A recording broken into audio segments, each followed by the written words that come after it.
Every night at 9 p.m., there was one house on Oak Street that kept its light on. And nobody in the town knew why, until tonight. The rain had just started when Evan Carter, 17, finished his shift at the grocery store. Same routine. Same bus. Same walk home.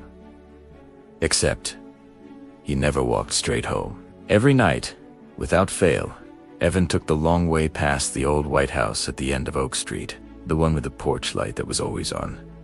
Winter, summer, storms, blackouts. That light never went off. Evan stopped across the street, adjusted his backpack, and checked the time. 8:57 p.m. Right on schedule. 3 minutes later, the front door opened. An elderly woman stepped onto the porch.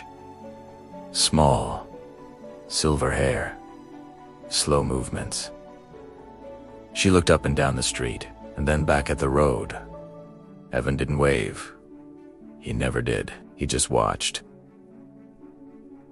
The woman waited. 5 minutes. 10.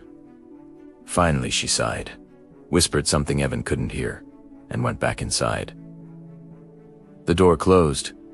The light stayed on. Evan felt that familiar ache in his chest. He whispered to the empty street, "Tomorrow, I promise." Evan's mother noticed it months ago. "Why you always like getting home?" Evan shrugged. Long walk. She didn't push. His father had passed when Evan was 9. Since then, Evan rarely talked about anything that mattered, but the truth was heavier than silence. 2 years ago, Evan had been riding his bike home when he saw an ambulance outside that same White House. A boy about his age stood on the porch crying. The old woman was screaming his name. The boy had run away. That boy was Daniel.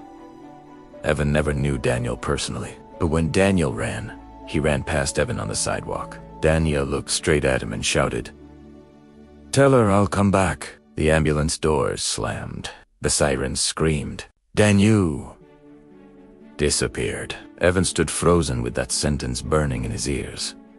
He never forgot it. The next night, Evan went to the house. The woman opened the door. She looked hopeful. Evan panicked. He whispered. He said he'd come back. The woman's eyes filled with tears. She nodded slowly. "Thank you." That night, Evan promised himself something he never told anyone. "I'll check on her until he does." 2 years passed. Evan grew taller.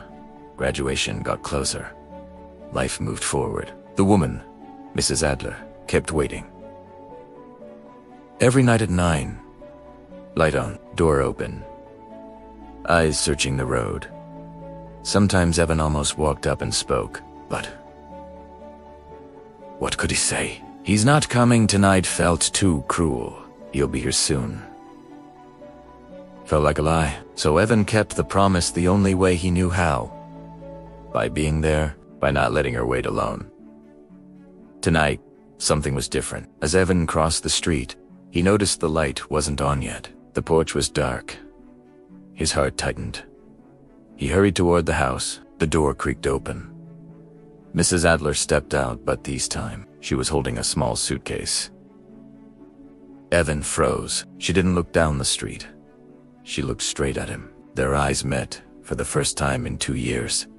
She smiled. "You finally decided to say hello." Evan's throat locked. She continued gently.